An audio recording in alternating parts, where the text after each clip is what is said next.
I'll do one more image. Obviously, you can put as many as you want, but I will import images as plain.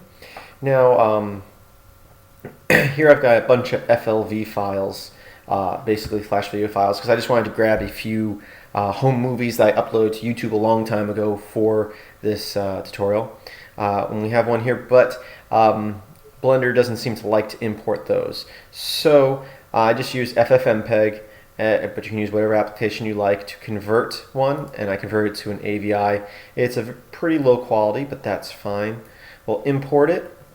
I'm going to scale it out just a little bit on the x-axis. It will mess up the aspect ratio slightly, but usually when you get photos printed, they're not square. But you know, if you're doing like a Polaroid or something, they are square. So all depends on what you're going for here. I'm going to go into front view. Once again, normally I would do the curving like I did to the one, but just for this tutorial, I'm just going to lift it up slightly above that plane there. In the texture panel here for it, match movie length, auto refresh, cycle. And now if I hit F12 on this one, you'll notice, oh, well, we're on frame 31 here. Let me go back to the first frame. And actually, I don't even have to render it. You'll see right here that the video is black. Let me go forward a few frames.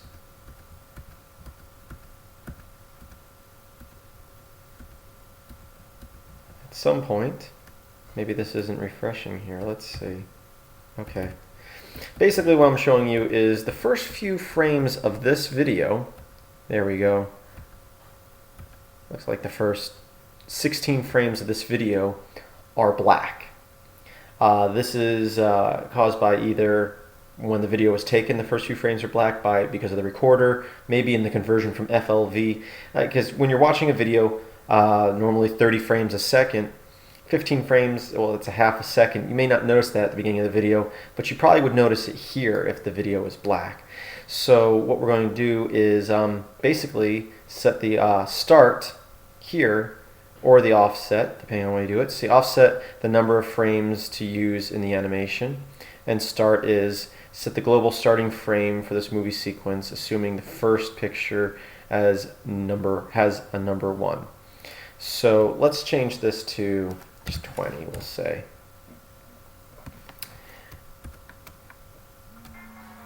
And my phone's ringing. I apologize. I don't know who that is. Doesn't matter. I'm going to mute it. I apologize once again. So now we go to our first frame, and you can see that the video is in black, frame 11, 12. So really we went the wrong way with that. Let's try, I always get these mixed up in my head, offset, and let's offset this. Actually, let's set the start to, basically the start is where in our timeline it's going to start playing that video. If I say -17, it'll start playing at -17, so that first frame that has an image will be the first frame in our animation. That's one way to do it. I think offset, you could do it too, just going the other way. Anyway, now if I hit F12, you'll see that video there.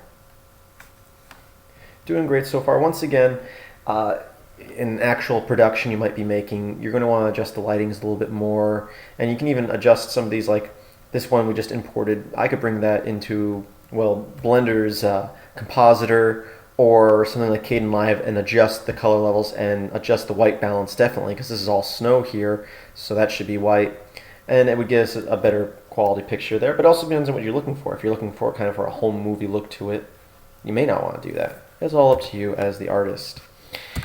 And I'm just going to grab that one, scale it down a little bit, rotate it.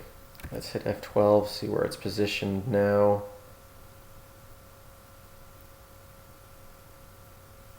That's not bad. Okay, so at this point we just need to animate our camera. So I'm going to select our camera. We're at frame 1. I'm going to hit I and insert a keyframe for location, rotation, and scale. I'm going to go up 30 frames or so. That's 1 second in our timeline here. And I'm changing the keyframes by hitting the up and down arrow will move you 10 frames. Left and right will move you single frames. I'm going to grab that camera, zoom in, rotate it, grab it, move it to there, insert another keyframe. I'll go up. Now I want to leave it on this image so you can see what's going on for a few seconds. So I'll go up to like 120 seconds or so, and what I'll do is I'll just rotate it a little bit and zoom it in a little bit. But mainly between all those seconds, it's still looking at the same image the entire time. You don't want to zoom in on an image and zoom away without giving the people a chance to see it. Now we're going to go from this image to the other image, the transition. They're real close to each other, so I'll just put in like, I don't know, 50 frames or so, a little over a second and a half. Give it a little rotate, zoom it in a little bit, and basically I'll do this and get the view that I want, the animation I want. And you know, it's just all in timing, how long you want to look at each picture, how long you want the transitions between each one.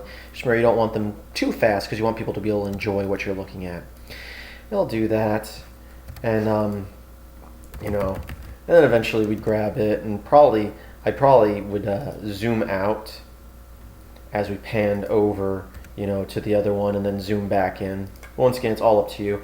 But go ahead and finish all that up. You know, we've already set our render. Just to save time, I'm going to do that off camera, the rest of the animating of the camera, but basically going through the same steps that we just did.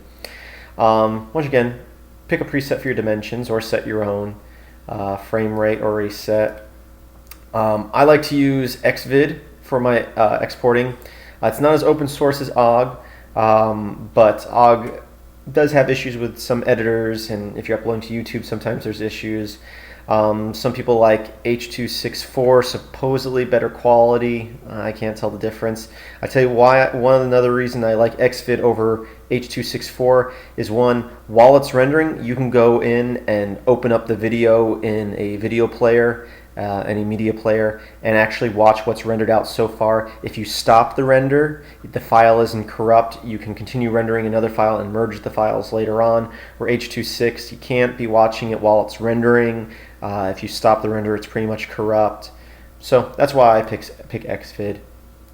And choose a place to save it. We'll just call it table slideshow, or table. Let's call it table.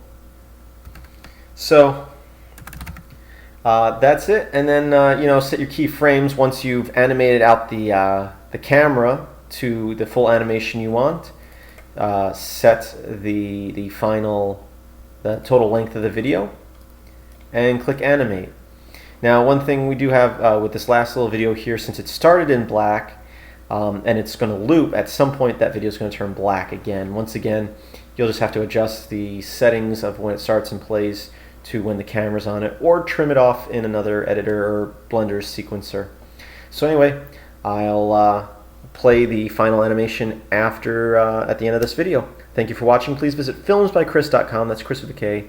And I hope that you have a great day. And the viewer who requested this, I hope that you found this useful. Thank you.